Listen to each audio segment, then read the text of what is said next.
नमस्कार। पिछले कालांश के अंदर हमने भारत में शासन, उसके अंदर हमने संसद के अंग यानी राष्ट्रपति, लोकसभा, राज्यसभा के बारे में कुछ चर्चा की। आज हम लोकसभा राज्यसभा की तुलनात्मक अध्ययन करेंगे कि इन दोनों के अंदर संसद का उल्लेख अनुच्छेद 79 के अंदर हमने ये देखा पिछले कालांश के अंदर। आज हम देखेंगे लोकसभा,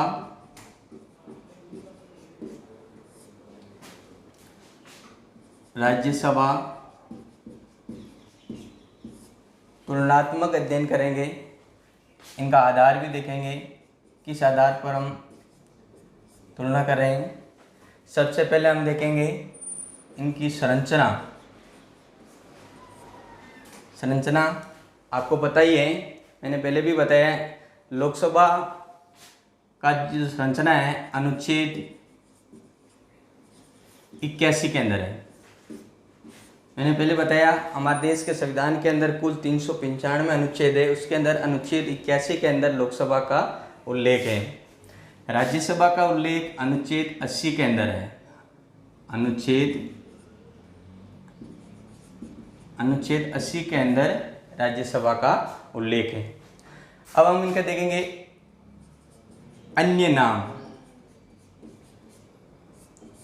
यानी लोकसभा को और किन किन अन्य नामों से जानते हैं।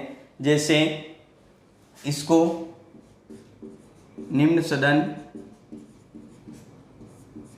लोकप्रिय सदन,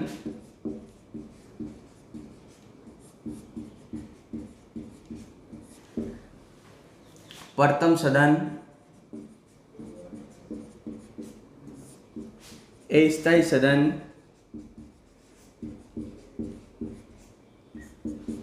आदि नामों से हम लोकसभा को जानते हैं। इसको हम निम्न सदन भी कहते हैं, प्रथम सदन भी कहते हैं, लोकप्रिय सदन भी कहते हैं और अस्थायी सदन भी कहते हैं। उसी तरह राज्यसभा को हम उच्च सदन,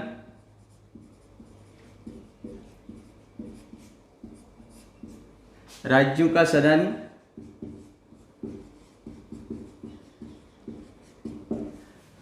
द्वितीय सदन, अनेक नामों से हम, इसके अलावा इसको स्थायी सदन भी कहते हैं क्योंकि ये कभी भंग नहीं होता है। ये तो हो गया इनके अन्य नाम।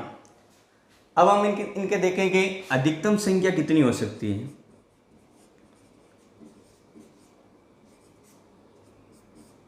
अधिकतम संख्या यानी लोकसभा की अधिकतम संख्या कितनी हो सकती है?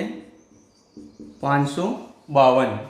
अधिकतम संख्या हो सकती है लोकसभा की 552। हमारे देश के संविधान के अंदर ये व्यवस्था संशोधन कर रखा है, इसमें ये बता रखा है कि 2026 तक इसमें कोई परिवर्तन नहीं होगा। अधिकतम संख्या वो 552 हो सकती है। उसी तरह राज्यसभा की 250 अधिकतम संख्या हो सकती है। अब हम देखेंगे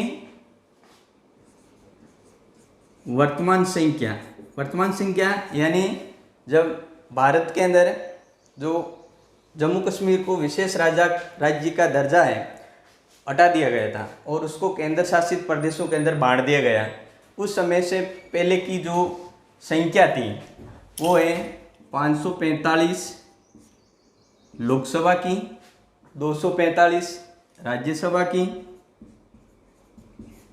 ये जम्मू कश्मीर को जो केंद्र शासित प्रदेश बना दिया गया है उससे पहले की ये स्थिति है। पहले के अंदर 530 तो राज्यों से, 13 केंद्र शासित प्रदेशों से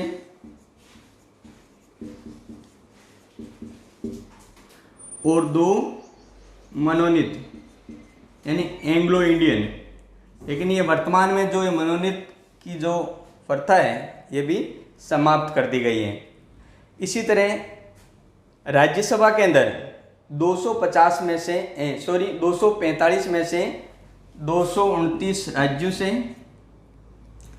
12 हो गए राष्ट्रपति द्वारा मनोनीत और 4 हो गए केंद्र शासित प्रदेशों से।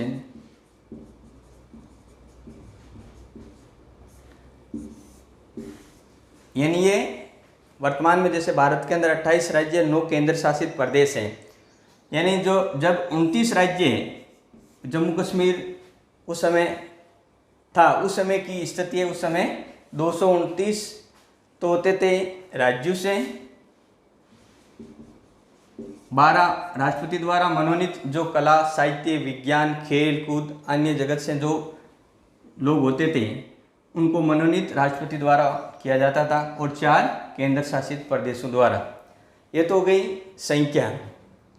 अब हम ये भी देखेंगे राजस्थान के सदस्य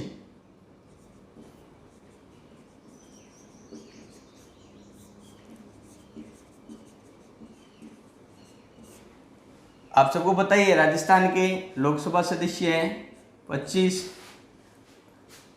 25 लोकसभा सदस्य हैं, और राज्यसभा के 10 राज्यसभा के सदस्य हैं। इसी तरह सबसे ज़्यादा उत्तर प्रदेश के अंदर है, सबसे ज़्यादा उत्तर प्रदेश के अंदर 80 लोकसभा सीटें हैं, और राज्यसभा की है 31। यूपी के अंदर 31 सीटें राज्यसभा की है। अब हम ये भी देखेंगे कि इनकी जो सदस्य की जो आयु है वो कितनी होती है।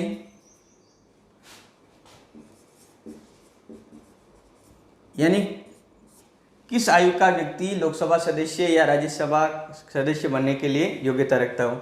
25 वर्ष की आयु का कोई भी व्यक्ति लोकसभा का चुनाव लड़ सकता है। राज्यसभा के लिए ये है 30 वर्ष। उसी तरह ये तो हो गया सदस्य की आयु। अब हम चुनाव भी देखेंगे। चुनाव, लोकसभा का चुनाव होता है प्रत्यक्ष, यानी जनता सीधा चुनकर भेजती है, वो भी गुप्त प्रणाली काम में ली जाती है, यानी गुप्त मतदान होता है लोकसभा सदस्यों का। जबकि वो भी वयस्क मताधिकार पर आधारित, वयस्क मताधिकार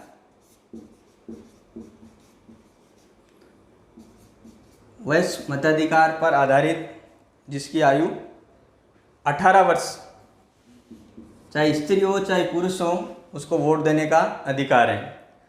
1989 से पहले भारत के अंदर वयस्क मताधिकार की आयु थी 21 वर्ष, लेकिन भारतीय संविधान के अंदर संशोधन किया गया। 61वें संविधान संशोधन 1989 के अंदर आयु संख्या 21 से हटाकर 11 कर दी गई। जबकि राज्यसभा के जो चुनाव होता है वो अप्रत्यक्ष होता है, और ये वर्तमान में जो व्यवस्था है खुला मतदान होता है। यानी हर जितने भी जो विधानसभा के सदस्य हैं वो इनके अंदर भाग लेते हैं। जैसे राजस्थान के अंदर 10 सदस्य हैं, तो इनके हर 2 साल बाद में 1/3 सदस्य सेवानिवृत्त होते हैं, 1/3 सदस्य नए चुनकर आते हैं। इनका खुला मतदान होता है, और ये विधानसभाओं के सदस्यों द्वारा।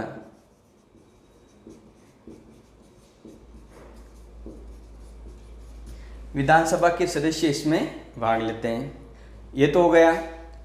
अब हम इसके बारे में और भी कुछ जानकारी देखेंगे।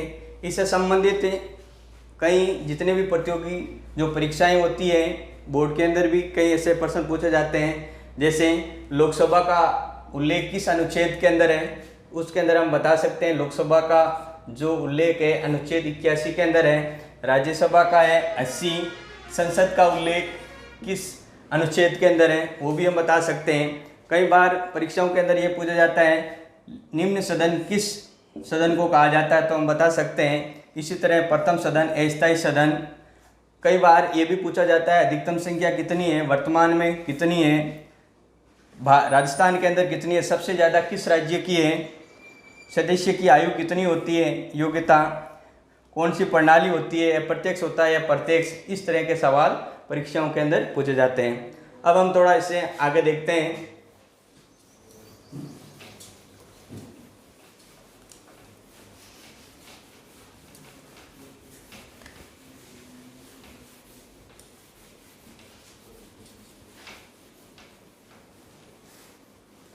अब हम अगला आधार लेंगे गणपूर्ति कोरम।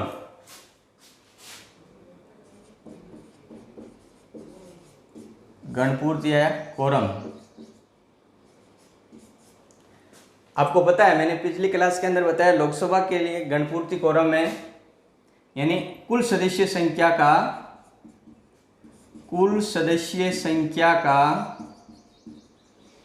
1/10वां भाग। ये कैसे निकालेंगे? जैसे लोकसभा का है तो लोकसभा के अंदर 10/100 × 545 यानी 54.5 यानी 55 सदस्य अगर लोकसभा में उपस्थित है तभी वो कानूनी मान्यता मिलेगी, यानी कार्रवाई सुचारू रूप से चलेगी। यानी गणपूर्ति कोरम लोकसभा के अंदर जो संख्या है वो 55, इसी तरह राज्यसभा के अंदर कुल 245 है तो 1/10 × 245 10/100 यानी ये हो गए 24.5 यानी 25 सदस्य अगर राज्यसभा के अंदर उपस्थित रहेंगे तो उसे कानूनी मान्यता मिलेगी और कार्रवाई सुचारू रूप से चलेगी। ये तो गया गणपूर्ति कोरम। गणपूर्ति कोरम यानी कुल सदस्य संख्या का 1/10वां भाग। अब हम इसके पदाधिकारी देखेंगे कि कौन कौन से पदाधिकारी होते हैं।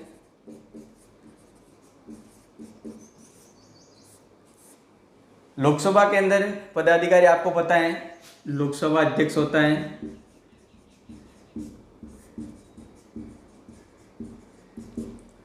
उपाध्यक्ष होता है,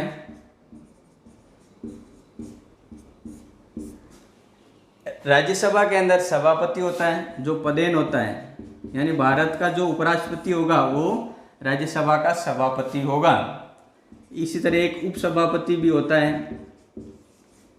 पिछली कालांश के अंदर मैंने बताया भारत के वर्तमान में जो सभापति है वो है वेंकैया नायडू, उपसभापति हरिवंश नारायण सिंह और लोकसभा अध्यक्ष है ओम बिड़ला। उपाध्यक्ष का पद अभी खाली है। ये हो गया पदाधिकारी। अब हम इनका कार्यकाल देखेंगे।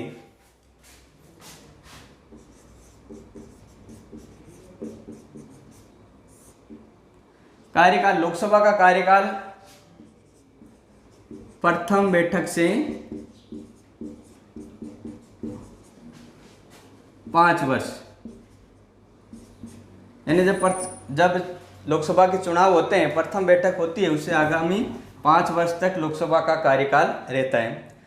जबकि राज्यसभा है, राज्यसभा क्या स्थायी सदन है इसका, यानी ये स्थायी है, इसका कोई कार्यकाल नहीं है, कभी भंग नहीं होता है, स्थायी सदन है। जबकि सदस्य का कार्यकाल, अब हम देखेंगे सदस्य कार्यकाल।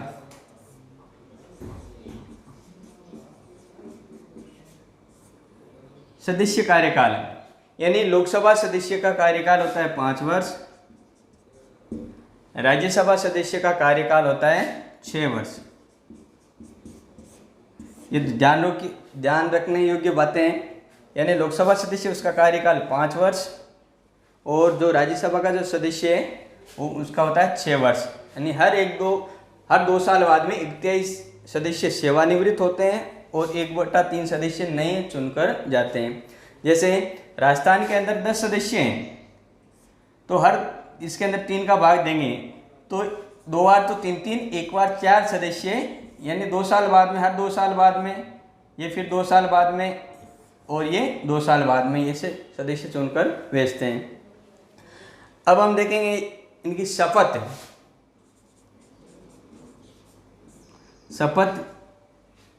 शपथ होती है वो राष्ट्रपति द्वारा होती है, राष्ट्रपति या राष्ट्रपति द्वारा नियुक्त किया गया व्यक्ति, राष्ट्रपति द्वारा नियुक्त व्यक्ति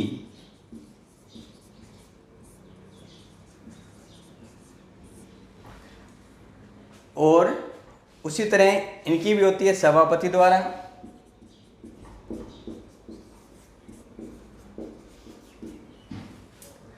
इस प्रकार से अभी हमने लोकसभा व राज्यसभा का तुलनात्मक अध्ययन किया। इनकी संरचनाओं के अंदर देखा, इनके जो अलग अलग नामों से जानते हैं, इनकी अधिकतम संख्या कितनी है। जम्मू कश्मीर जो केंद्र शासित प्रदेश कश्मीर बना, उससे पहले की जो संख्या है उसके बारे में देखा। चुनाव किस प्रकार से होता है, गणपूर्ति जो कोरम संख्या है वो कितनी होती है, इनके कौन कौन से जो पदाधिकारी होते हैं, इनके सदस्यों का कार्यकाल कितना होता है, लोकसभा का कार्यकाल कितना होता है, इनको शपथ कौन दिलाता है, इन सब के बारे में देखा। अभी तक हमने लोकसभा व राज्यसभा का तो तुलनात्मक अध्ययन किया। अब हम देखेंगे संसद के कार्य। संसद के कार्य, संसद के कार्य। सबसे पहले संसद का महत्वपूर्ण कार्य होता है विधि निर्माण। विधि निर्माण यानी कानून का निर्माण करना, संसद का प्रमुख कार्य है विधि निर्माण। अब हम देखेंगे विधेयक। विधेयक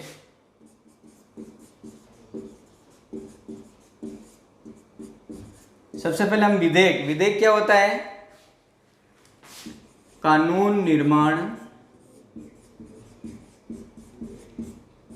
निर्माण के लिए प्रस्तुत जो प्रपत्र होता है उसे हम क्या कहते हैं, विधेयक कहते हैं।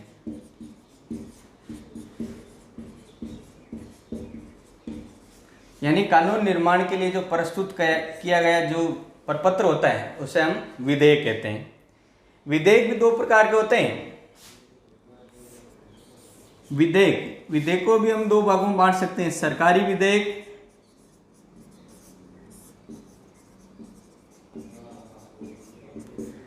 और गैर सरकारी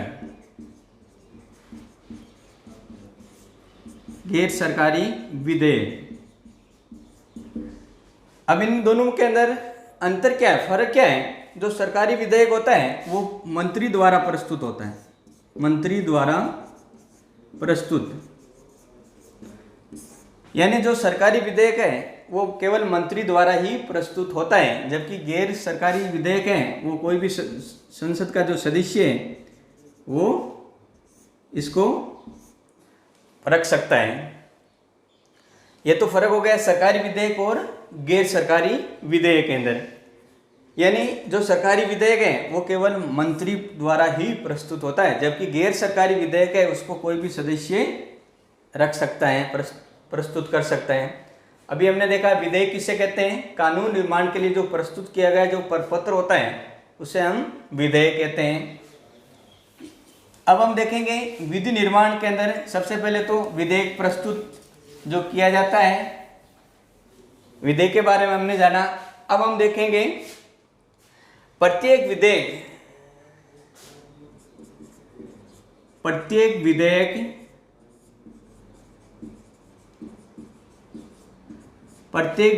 के 3 वाचन होते हैं।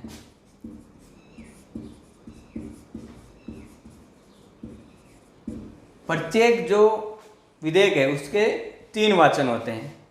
पहला तो है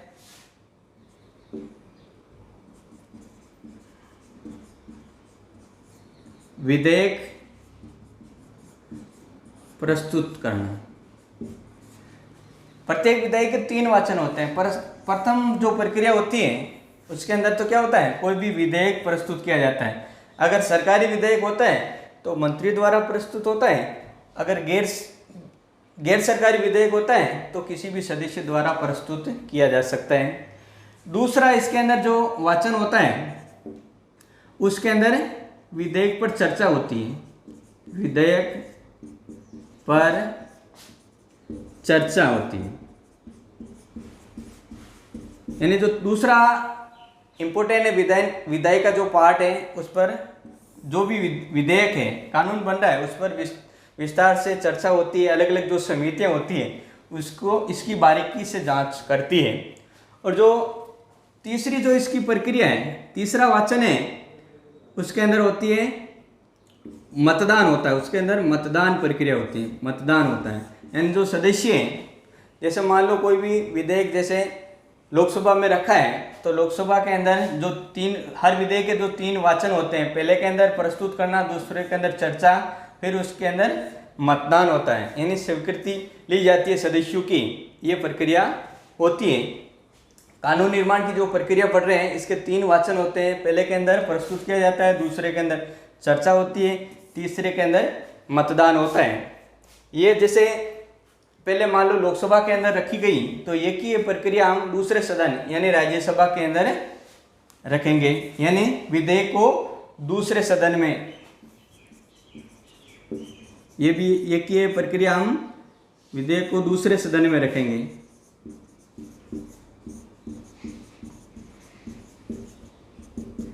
दूसरे सदन के अंदर भी वो भी तीनों, हर वो विधेयक के 3 वाचन होंगे, पहले प्रस्तुत होगा, फिर चर्चा होगी, फिर मतदान होगा।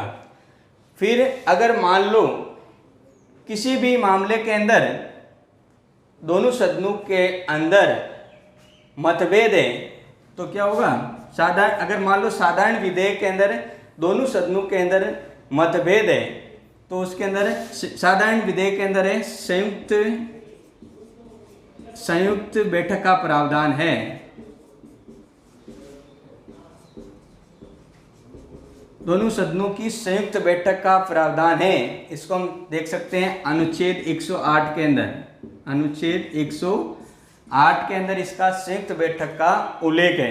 अगर मान लो कोई साधारण विधेयक पर दोनों सदनों में मतभेद है, तो उसके लिए संयुक्त बैठक की प्रावधान है। उसकी अध्यक्षता कौन करता है? संयुक्त बैठक की लोकसभा अध्यक्ष द्वारा होती है।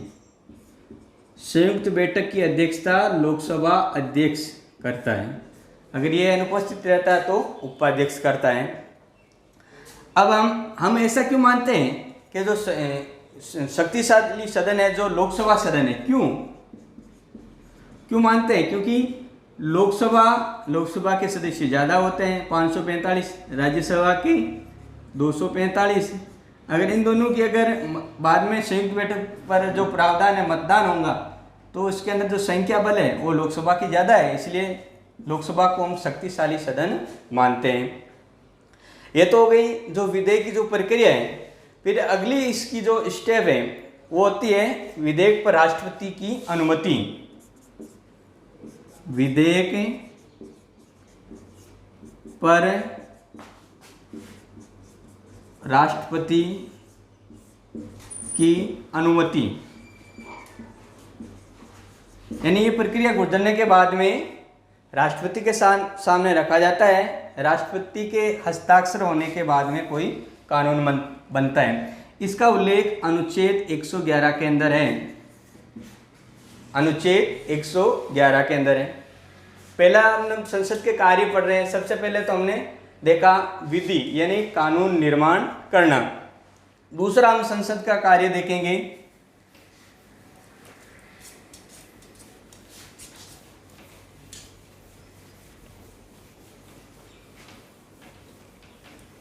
दूसरा संसद का जो कार्य है वो है धन विधेयक पारित करना। दूसरा संसद का कार्य है धन विधेयक पारित करना और इसका उल्लेख है अनुच्छेद 109 के अंदर। धन विधेयक पारित करना, इसका उल्लेख है अनुच्छेद 109 के अंदर। और इसकी एक खास बात है, धन विधेयक केवल लोकसभा में, पहले लोकसभा में प्रस्तुत किया जाता है। लोकसभा में प्रस्तुत किया जाता है। राज्यसभा इसको केवल, राज्यसभा इसको केवल 14 दिन की देरी कर सकती है। अगर 14 दिन के तक कोई रिपोर्ट नहीं दी तो वो विधेयक है प्रस्तुत यानी माना जाएगा, सहमति मानी जाएगी। ये हो गया है। दूसरा जो संसद का कार्य हमने देखा कि पहला तो हमने देखा विधि निर्माण, दूसरा है धन विधेयक पारित करना। धन विधेयक का मैंने बताया है, ये पहले लोकसभा में प्रस्तुत किया जाता है, इसका उल्लेख है जो अनुच्छेद 109 के अंदर है। राज्यसभा इसको केवल 14 दिन की देरी कर सकती है। तीसरा जो महत्वपूर्ण कार्य है संसद का, संविधान संशोधन करना।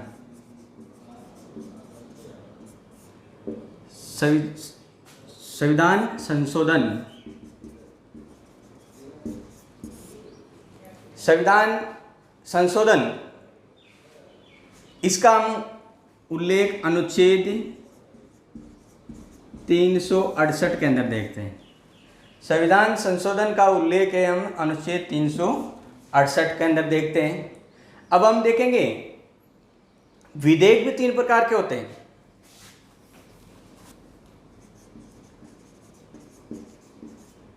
विधेयक, एक तो होता साधारण विधेयक,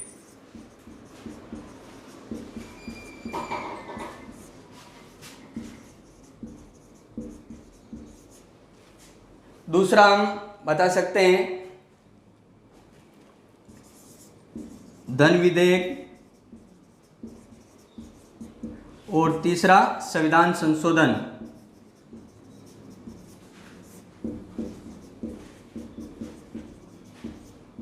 विधेयक,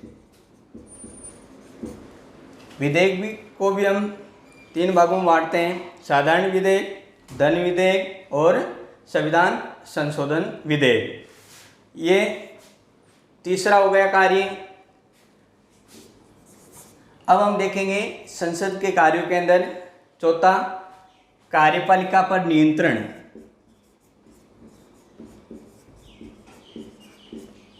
कार्यपालिका पर नियंत्रण, कार्यपालिका पर नियंत्रण, इसके अंदर हम देखेंगे कार्यपालिका का नियंत्रण किस प्रकार से होता है। यानी जब संसद का जो सत्र चलता है उसके अंदर जो कई प्रक्रियाएं हैं, जैसे प्रश्नकाल, यानी संसद की जब कार्रवाई शुरू होती है 11 बजे होती है प्रातः। दूसरी भी जैसे प्रक्रिया शून्यकाल, दोपहर 12 बजे, निंदा प्रस्ताव, काम रोको प्रस्ताव,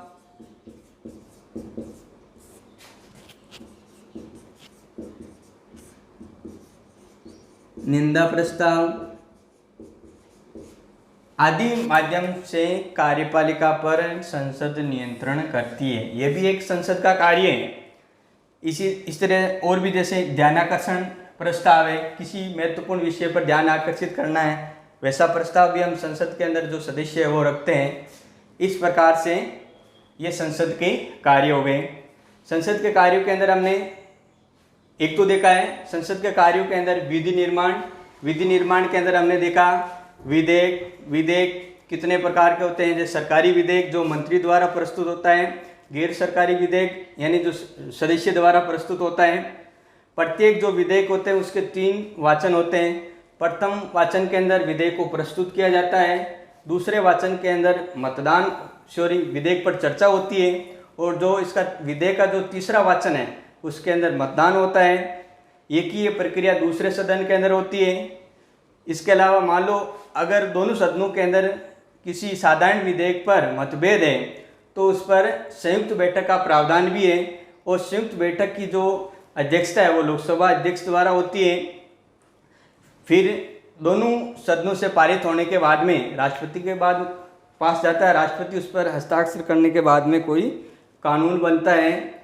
दूसरा महत्वपूर्ण जो संसद का कार्य है धन विधेयक पारित करना, जिसका उल्लेख अनुच्छेद 108 के अंदर है। धन विधेयक पहले लोकसभा के अंदर रखा जाता है, राज्यसभा इसको केवल 14 दिन की देरी कर सकती है। इसके अलावा संसद के कार्य संविधान संशोधन करना, जिसका उल्लेख अनुच्छेद 368 के अंदर है। विधेयक 3 प्रकार के होते हैं, साधारण विधेयक, धन विधेयक और संविधान संशोधन विधेयक। और संसद का एक और कार्य है कार्यपालिका पर नियंत्रण। कार्यपालिका पर नियंत्रण के लिए कई प्रस्ताव यानी प्रश्न पूछकर, शून्यकाल, काम रोको प्रस्ताव, ध्यानाकर्षण प्रस्ताव, इस प्रकार की जो प्रक्रियाएं होती है जो संसद में चलती है। धन्यवाद।